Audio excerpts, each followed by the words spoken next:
को लेकर एक बड़ी खबर सामने आई है। अगले साल तक डेंगू का टीका मिल सकता है। ये रिपोर्ट देखिए।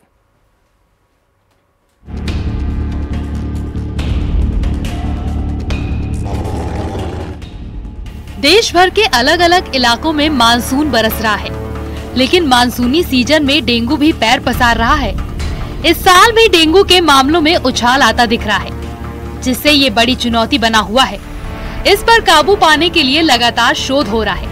अगर सब कुछ सही रहा तो बहुत जल्द डेंगू की वैक्सीन हमें देखने को मिल सकती है, लेकिन अभी इसके लिए थोड़ा इंतजार करना होगा। कहा जा रहा है कि डेंगू से लड़ने के लिए अगले साल तक वैक्सीन आ जाएगी। भारत में 4 नामी कंपनियां डेंगू वैक्सीन पर ट्रायल कर रही हैं। अभी तीसरे फेज का ट्रायल हो रहा है। फेज 3 क्लिनिकल ट्रायल का मतलब ही होता है कि अब उस वैक्सीन को ह्यूमंस के ऊपर इस्तेमाल किया जा रहा है। ये किसी भी क्लिनिकल ट्रायल का, चाहे वो दवाई हो या वैक्सीन हो, फाइनल स्टेज होता है। अगर ये इस ट्रायल में पास हो गया तो उस वैक्सीन को इस्तेमाल करने की इजाजत मिल जाएगी। इस ट्रायल में बेसिकली हम लोग 2-3 चीजें देखते हैं। उसमें एक देखते हैं कि सबसे पहले सेफ होना चाहिए, कोई नुकसान नहीं होना चाहिए जिनको आप लगा रहे हो, और सेकेंडली देखते हैं वैक्सीन इफेक्टिव होना चाहिए, जिस पर्पज के लिए आपने बनाया गया वो आपका काम करता हो। मानसून की दस्तक के बाद से देश के दक्षिणी भागों में डेंगू के केस ज्यादा देखने को मिल रहे हैं। इनमें आंध्र प्रदेश, तेलंगाना, कर्नाटक और तमिलनाडु शामिल हैं। इसके साथ ही महाराष्ट्र, गुजरात के भी कुछ इलाकों में भी डेंगू का असर दिख रहा है। महाराष्ट्र में पिछले साल आए मामलों की तुलना में इस बार 83% तक का उछाल दर्ज किया गया। डेंगू के बढ़ते मामलों को लेकर स्वास्थ्य मंत्रालय ने राज्यों के साथ बैठक भी की है। खतरे को देखते हुए गाइडलाइन जारी की गई है। पहले के मुकाबले अब डेंगू से होने वाली मौतों में कमी जरूर आई है। पहले डेंगू में मोर्टेलिटी रेट 3% था, जो अब काफी कम हो गया है, लेकिन डेंगू का खतरा अभी पूरी तरह नहीं टला। लगता है ये बहुत बड़ी खबर है और बहुत वेलकम खबर है हम सबके लिए, क्योंकि डेंगू एक ऐसी बीमारी है जिसका एक्चुअली कोई इलाज नहीं है। हम लोग सब कोशिश करते हैं, पर ये फेटलिटी रेट जिसे कहते हैं कि मृत्यु दर भी काफी ज्यादा होती है। तो एक वैक्सीन का, डेंगू के वैक्सीन का बहुत वक्त से इंतजार था, और हम चाहते हैं, उम्मीद करते हैं कि ये फेज 3 ट्रायल में पास हो जाएगा, और उसके बाद एक बार वैक्सीन अवेलेबल हो जाए तो मुझे लगता है बहुत बड़ी राहत है सबके लिए। और इस समय आप देख रहे हैं हिंदुस्तान में हर साल ये विंटर के बिगिनिंग ऑफ विंटर में डेंगू फैलता है, और इस साल तो पिछले सालों के मुकाबले ज्यादा है। साउथ इंडिया में सुनना काफी फैल गया है। तो as soon as this vaccine is available, हम लोग चाहेंगे कि इसको हम लोगों पे इस्तेमाल करें। अब ट्रायल के सफल होने का इंतजार है।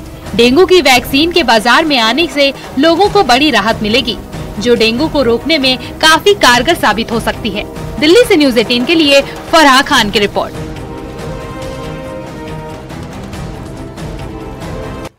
900 दिन से ज्यादा की जंग में यूक्रेन को रूस ने पूरी तरह से रौंद डाला है, लेकिन अब यूक्रेनी सेना के हाथ ऐसा गुप्त हथियार लग गया जो रूसी सेना पर बहुत भारी पड़ रहा है। यूक्रेन ने जंग में ऐसा रोबोट डॉग उतार दिया है जो रूसी सैनिकों का किलर बन गया है।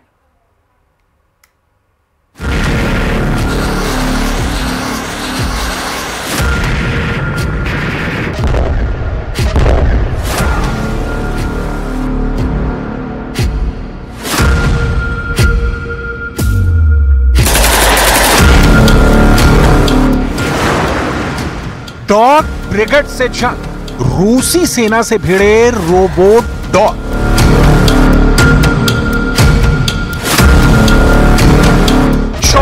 फरवरी 2022 से शुरू हुआ रूस यूक्रेन युद्ध अब उस दौर में पहुंच चुका है जहां अब वही जंग जीतेगा जो जंग में आखिरी वक्त तक टिकेगा।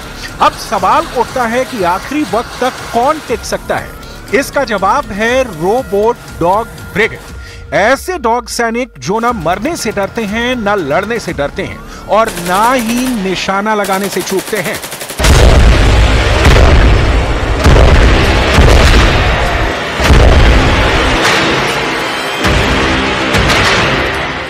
लगभग 900 दिन से रूसी सेना यूक्रेन को रौंद रही है। पुतिन की जिद की वजह से अब तक यूक्रेन के 20% से ज्यादा इलाके पर कब्जा हो चुका है। हालात ये हो गए हैं कि रूस और यूक्रेन दोनों तरफ के 5 लाख से ज्यादा सैनिक मारे जा चुके हैं। जंग तीसरे साल में पहुंच चुकी है। यूक्रेनी सेना पहले से ही कम सैनिकों से जंग कर रही है। अब ऐसे हालात में ज़ेलेंस्की ने रोबोट डॉग सैनिकों से रूसी सेना को मात देने की शुरुआत कर दी है। जरा इस वीडियो को देखिए। इस वीडियो में यूक्रेनी सेना रूस के बॉर्डर पर मौजूद खाइयों में जासूसी करने के लिए रोबोट डॉग को अग्रिम मोर्चे पर उतार दिया है। ये रोबोट डॉग खड़े हो सकते हैं, बैठ सकते हैं, दौड़ सकते हैं, कूद सकते हैं, जासूसी कर सकते हैं, बारूदी सुरंगों का पता लगा सकते हैं, यहां तक कि धड़ाधड़ गोलियां बरसा सकते हैं। इस एनिमेशन से इस पूरी रणनीति को समझ लीजिए जो यूक्रेन ने जंग में शुरू की है। यूक्रेनी सेना के दावों के मुताबिक उसकी रोबोट डॉग ब्रिगेड ने रूसी सेना से सीधा मुकाबला करने के लिए पूरी तरह से तैयार है। जानकारों का दावा है कि यूक्रेन दो तरफ से रूसी सेना पर जमीनी हमला करने जा रहा है। एक तरफ से यूक्रेनी सैनिक रूसी सेना पर सीधा हमला करेंगे, तो वहीं दूसरी तरफ यूक्रेन के रोबोट डॉग रूसी सेना पर दूसरी तरफ से हमला करेंगे। दावा किया जा रहा है कि यूक्रेनी सेना इस तरह से रूसी सेना पर डबल अटैक करेगी। यहां पर यूक्रेन को सबसे बड़ा फायदा यह मिलेगा कि रोबोट डॉग गोली लगने के बाद भी रूसी सेना पर हमला करने में सक्षम होंगे। इसका फायदा यह होगा कि रूस के सैनिक बहुत बड़ी संख्या में मारे जाएंगे, जबकि यूक्रेन के बहुत से सैनिक मरने से बचेंगे। जंग की भारी गोलाबारी का सामना यूक्रेन के रोबोट डॉग सैनिक करेंगे। यूक्रेन की रोबोट डॉग ब्रिगेड का कोहराम। ये रोबोट डॉग थर्मल इमेजिंग का इस्तेमाल करके दुश्मन की खाइयों या युद्ध क्षेत्रों में इमारतों के अंदर का निरीक्षण कर सकते हैं। यूक्रेनी सेना ने इन्हें निगरानी सैनिक के तौर पर इस्तेमाल करना शुरू कर दिया है। रोबोट डॉग को टोही मिशनों पर भेजना आसान है। सुरक्षा कारणों से इनका नाम बैड 2 दिया गया है। डॉग सैनिक 2 घंटे तक जंग के मैदान में युद्ध कर सकते हैं। इनके अंदर जो बैटरी लगी होती है वो 2 घंटे तक चलती है। युद्ध के मैदान में डॉग सैनिक 7 किलो तक गोला बारूद या दवाइयां लेकर जा सकते हैं।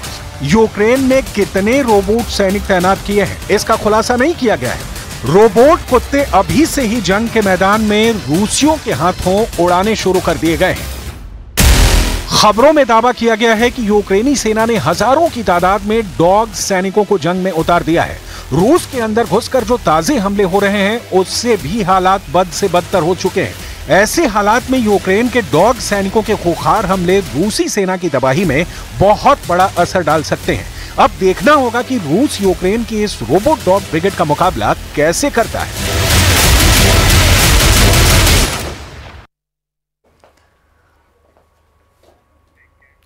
तो वहीं दक्षिण अमेरिकी देश ब्राजील में बहुत बड़ा विमान हादसा हो गया है। प्लेन में 62 लोग सवार थे।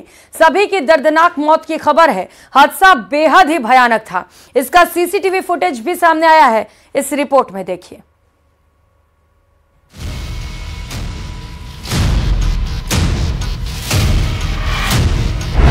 ब्राजील में बहुत बड़ा हादसा। क्रैश ने दहलाया। जितनी ये दर्दनाक खबर है उतना ही इसका खौफनाक वीडियो सामने आया है। हवा में उड़ रहे यात्री प्लेन का अचानक संतुलन बिगड़ा और वो देखते ही देखते जमीन पर गिरकर क्रैश हो गया। हादसे के वक्त कितना भयानक मंजर रहा होगा ये अंदाजा लगाना मुश्किल नहीं है। प्लेन साओ पाउलो की तरफ जा रहा था। साओ पाउलो से करीब 80 किलोमीटर दूर प्लेन ऊंचाई में उड़ रहा था, लेकिन तभी कुछ ऐसा हुआ जिसे किसी ने सोचा भी नहीं होगा। पायलट प्लेन से अपना नियंत्रण खो देता है। इसके बाद प्लेन हवा में ही डगमगाने लगी।